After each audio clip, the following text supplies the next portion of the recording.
Check. Hey, welcome everyone. My name is JR and I'm the founder and owner of Business Leaders Network. Our whole mission is to build a community of emotionally intelligent servant leaders where we like to do so through education, visibility, and community. And one way that we help gain visibility is by interviewing amazing entrepreneurs that are making an impact out in the world. And so today we're here for another business roundtable to learn more about other entrepreneurs and leaders that are doing some cool things out in the world. And so if you're taking time to be able to stop and listen, I want to encourage you guys to hear more about from the heart of these people that are on the call today. And if it makes sense for you to reach out, make sure you guys do so to further that conversation. So welcome, everyone. Thanks so much for being here today. Thank you. You're welcome. Thank you. Hey, cool. Well, Stephanie, I'm going to start with you.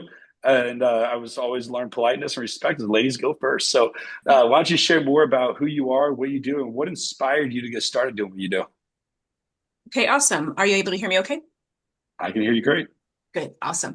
So I'm Stephanie Michele, and I am a VP and a leadership coach.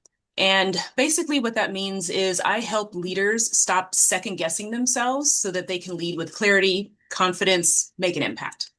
The way I got started or what inspired me is my background is in psychology, but I quickly realized I didn't want to be diagnosing symptoms and treating symptoms all the time. Now, I, as a coach, definitely respect the field of therapy, and I believe that coaching and therapy work hand in hand, but coaches stay in their role, therapists stay in their role. And what I love about coaching is I like to be able to look at where the person is and where they want to go and say, okay, what do we do to get you there? The reason why I moved into leadership coaching is because I have many years in the corporate area. And I saw that in corporate, you can do your job really well. Then you get promoted because you do your job really well, but it's not because you're a great leader or that you have any skills or any knowledge for how to manage someone. And I had that situation where I was promoted and it was kind of a quantum leap. And then I had to work through how do I become a good leader and how do I manage my team well, many of whom were my peers previously. So I could see a need for that, especially in the corporate space. And so that's why I love what I do. I love that. Patricio, same question. Tell us more about who you are, what you do, what inspired you to get started. That sounds good. Thank you, JR. Thank you for having me. Yeah. So I am part owner and chief growth officer at a company named the Humphrey Group. And what we do is we help people, we have leaders communicate with clarity, with confidence, so that they can get their things done. What that looks like in concrete terms is if I'm sure that we all think here of a presentation where we were sitting and we were bored out of our minds. And then you leave the presentation after half an hour and you're like, those are 30 minutes I will never get back. So we make sure organizations get rid of those type of presentations. Or I'm sure you can think of a conversation that you had with a colleague where you thought that a conversation would be easy. And then all of a sudden you're bumping heads and you're in the middle of conflict. You don't know how to navigate that. We teach those skills. Or you can even think of I'm sure, someone that you've been wanting to give feedback to and you haven't done it because maybe you're afraid you're going to damage the relationship or you don't know how. So we teach those skills through coaching, through training. And a couple of things that make our approach unique, especially now in the era of AI, where everything is AI and all the tools to build presentations and slides and get emails done, we put the human at the center. So from having coaches that are humans and have actually gone through what you're going through, to the things that we teach. One of the key pieces on what we teach is we start with your mindset.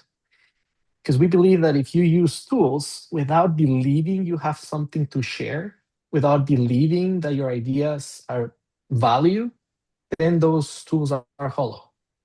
And now we do use AI to measure our training. So when you start with us, you'll get a baseline measurement with AI. Through the training or coaching, you get measured with AI, and then at the end, so that you can see your progress. What made me be part of this? 20 years ago, I was working as an architect, and I lived through those terrible presentations where we almost lost clients. And a couple of years later, met the Humphrey Group at a training, and I just fell in love with what they did. So I changed my careers, became a coach, facilitator, and never looked back. I love that. Very cool. Well, thanks for sharing. Reggie, same question to you, man. I know you got transition. Share more about who you are, what you do, and what you're building. Thank you, JR. So I'm Reggie LaRoche. I am the founder of the Wealth Room.io, if you want to go to the website. Um, and we're all about reset. We're looking for people who have built everything but feel nothing, who have built careers, have families, have all the wealthy gadgets, but absolutely feel nothing. I was at that place in my life. In my late 20s, I made seven figures. I sold my company. I exited. I thought I was on top of the world. I thought I knew what wealth was. I thought it was all about financial things and about looking good and so forth and all that. And then I said, well, maybe it's about traveling. So I went out and I traveled to over 140 countries, spanned the globe, looking for some sort of happiness, looking for some kind of an emotional reset. And then I got tired of that. Came back home. Actually, COVID was a major shift for me because I couldn't travel anymore, right? So I had to reinvent myself. So I got involved in the stock market, made a lot of money again, right? And again, was still feeling empty. And then, as life has it, my health failed very bad. I was treated. I had diagnosed with cancer and with kidney disease. And I found myself less than 2 years ago living in a nursing home and actually going through hospice. And let me tell you, if you want urgency in your life, be in that bed, be in a nursing home where your roommate is dying and they take the body and the next day they bring another one in. And that person dies and they take the body out and they bring another one in. And you're sitting there and watching this over and over again, waiting for that moment when it's your turn. And at that point, I said, I can't live my life like this. I can't be in my 40s and I'm in hospice facing death. There has to be a better way of living life. And I fought.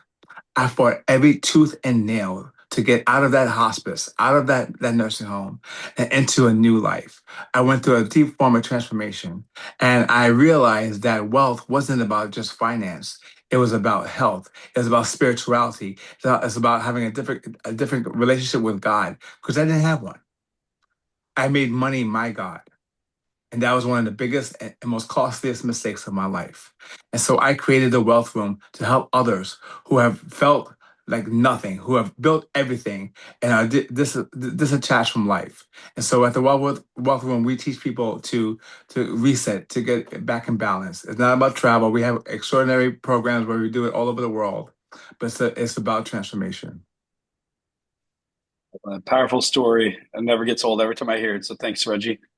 All Uh-huh. right. For me, well, on February 7th, 2007, I survived a suicide bombing at Barwana, Iraq. And, throughout my business, I teach people how to be prepared for the day that they get ambushed. And that's ultimately what really led me to get into coaching. And when I got back from the military in 2007, I owned a martial arts school and sold that after a few years, built a fitness business in four different cities and started business coaching in 2016. And then I eventually in 2020 started building Business Leaders Network. Because I found that the biggest piece that people were missing is connection. And the biggest piece that really helped save my life in the military was the people I surrounded myself with. And so Business Leaders Network, we're all focused on referrals, connections, masterminding growth, and bringing people like you guys into our community to help lift each other up, but also help protect us through good and bad times. And so our mission is to really build a community of emotionally intelligent servant leaders through education, visibility, and community, and making sure that we have people that we're surrounded with during the good times, the bad times, the slow times, the high times, and making sure that we're here to really support each other throughout every aspect of our life. And so excited for what we're building and what God is creating throughout our BLN community and just looking for amazing people to be part of what we're doing. All right, next question. I'm going to go straight down to Reggie for this first one. Why don't you share more about who is your best transformation? So, where did you help someone? Where were they at when you started with them, and what did you help them achieve? So I helped actually one of my best friends who is a master coach now.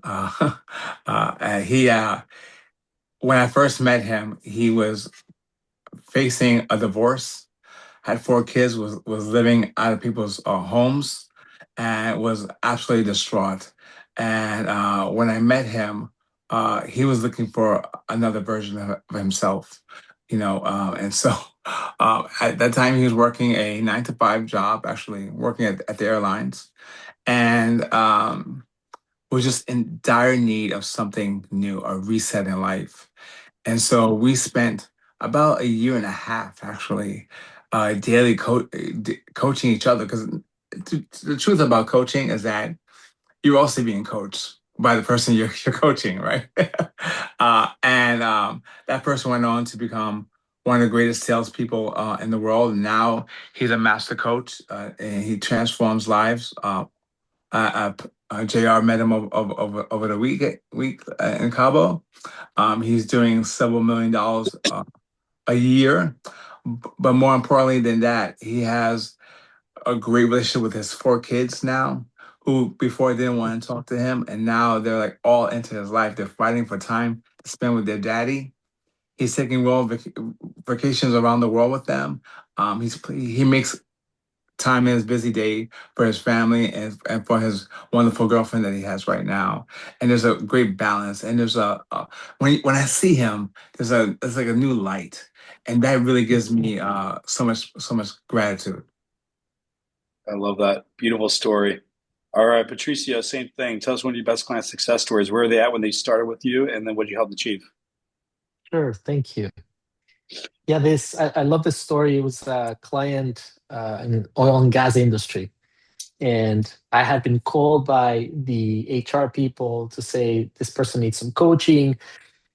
They don't speak up in meetings, and when they speak, they don't come across very clearly. So I went to the office, this gentleman, and what I didn't know is that he didn't want to be coached. And so as I was coming into the office, I already noticed weird energy. Sat down and he said to me, "Look, there's two ways that this can happen. One is you work on your stuff, I'll work on mine for the next hour, and we say the session happened. Or the other option is you leave and we say there was no chemistry here."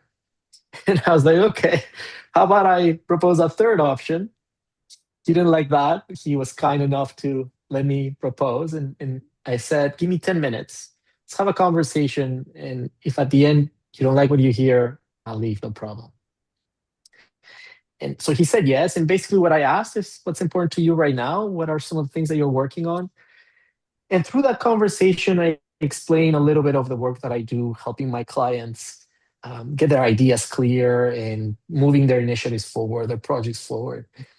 And there was something that I said that clicked. And so he opened a drawer in his desk and pulled this paper with some sketches in it. And he said, "So you're saying I have this idea that I haven't shared with my manager because I don't think he'll listen. He hasn't in the past.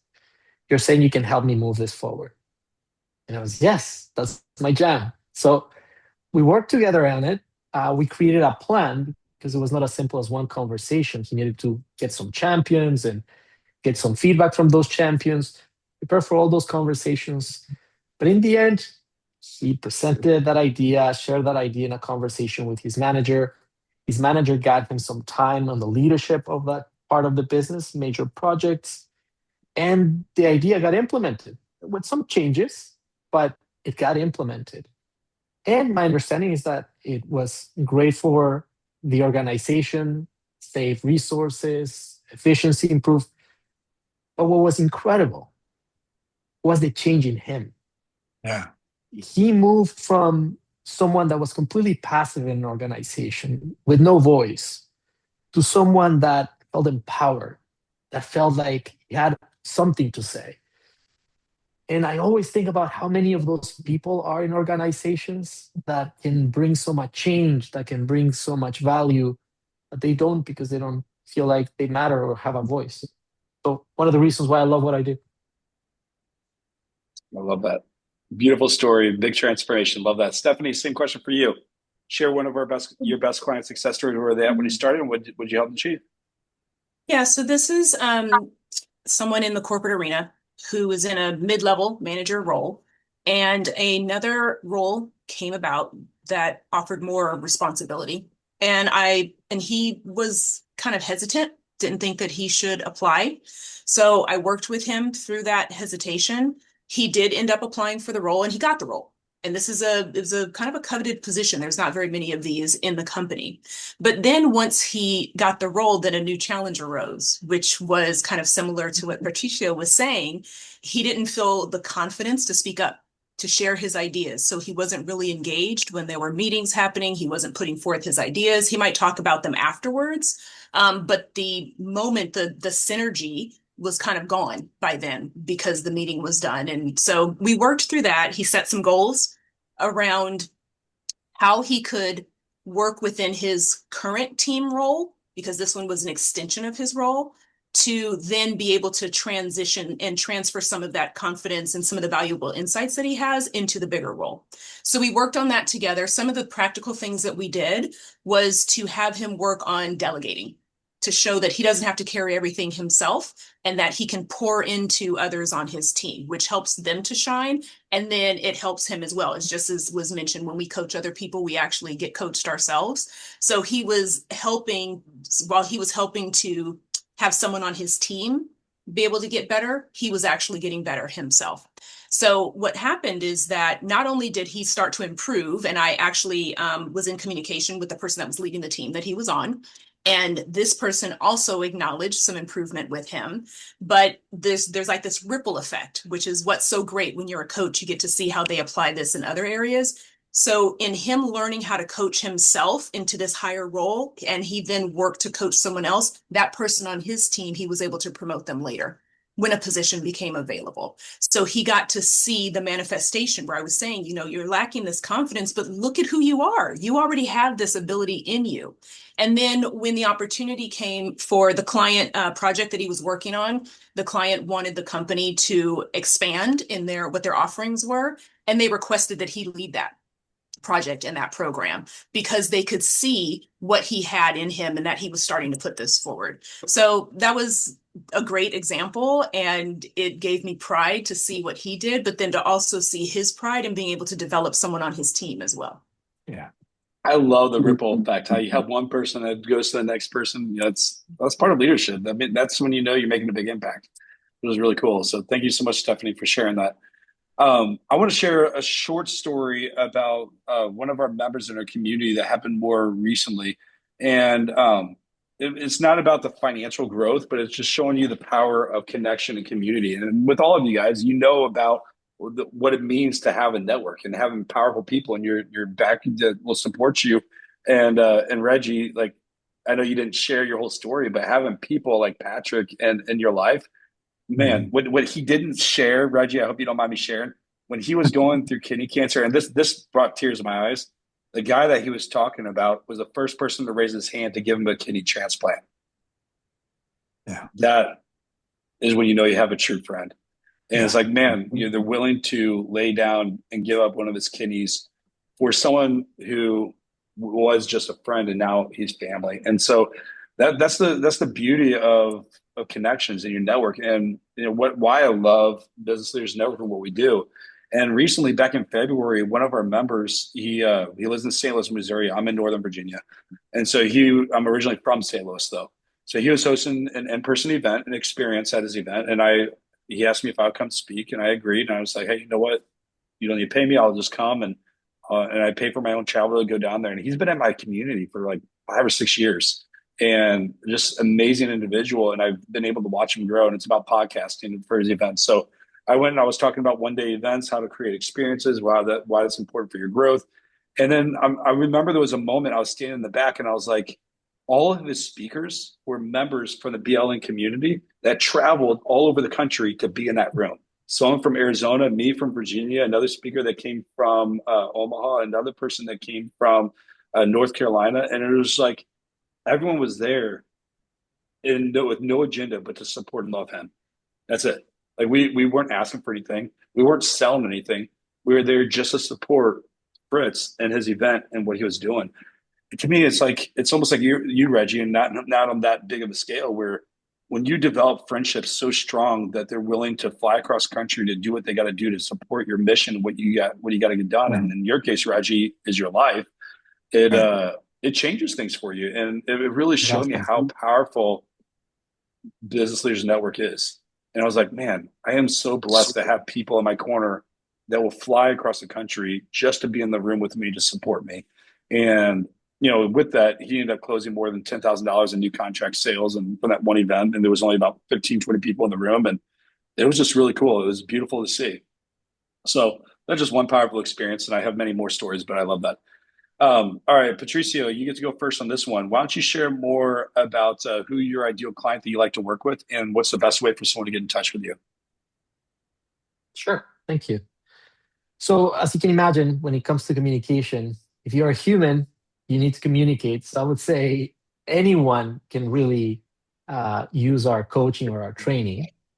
But if I really think about ideal clients, those are organizations that value developing people and that understand that communication is really at the center of their success, because you can't really do anything without communicating.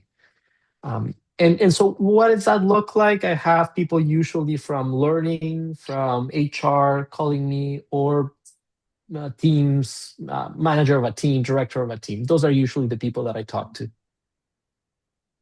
I love that. And how And can they get in touch with you? how to contact us? Best way is our website, thehumphrey.com. But you can also follow us on LinkedIn, and we post a lot of content around the work that we do, and there's also sections that we put for people to test us. So I look forward to getting in touch. Love that. Thank you. All right, Reggie, we're gonna have you go next, and then we'll go Stephanie. Great.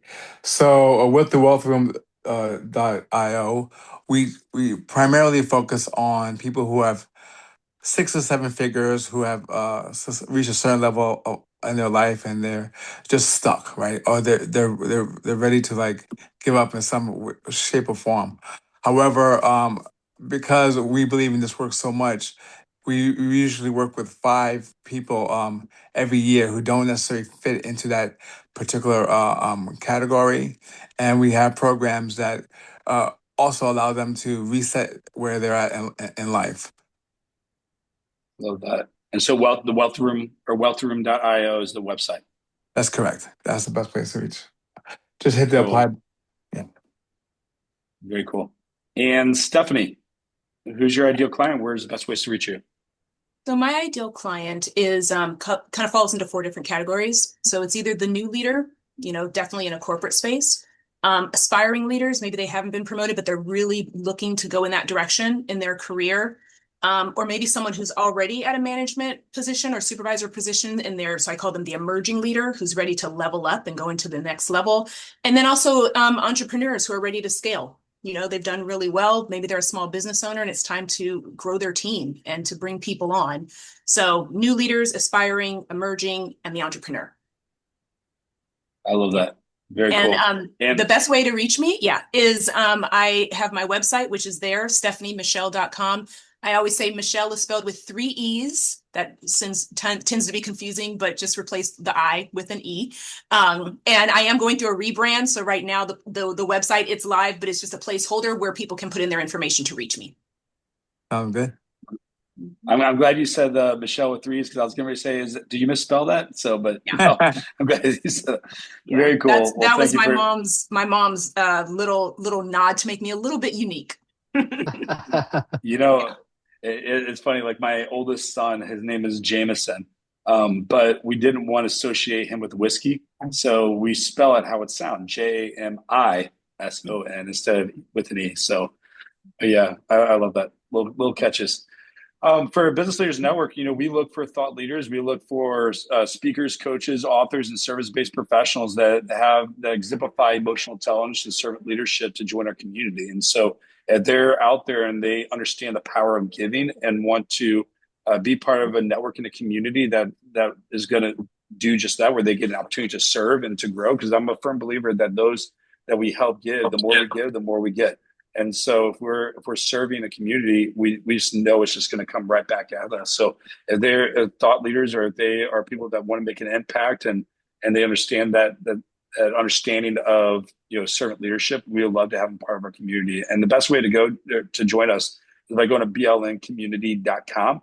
That's BLN as in November. So Business Leaders Network community.com. So blncommunity.com, and then click on join now to be able to redirect to our site. So thank you so much, everyone, for jumping on our roundtable today. And if you guys are watching us and heard something that you found valuable, and you're like, hey, you know what, I want to learn more about what this individual is doing, I would encourage you guys to go to all of our websites, find out who we are, get plugged in, and start that conversation. You never know where it's going to be. I always say we're one more connection away from that next impact, the next difference, and growth inside of our business. And so until next time, Simplify.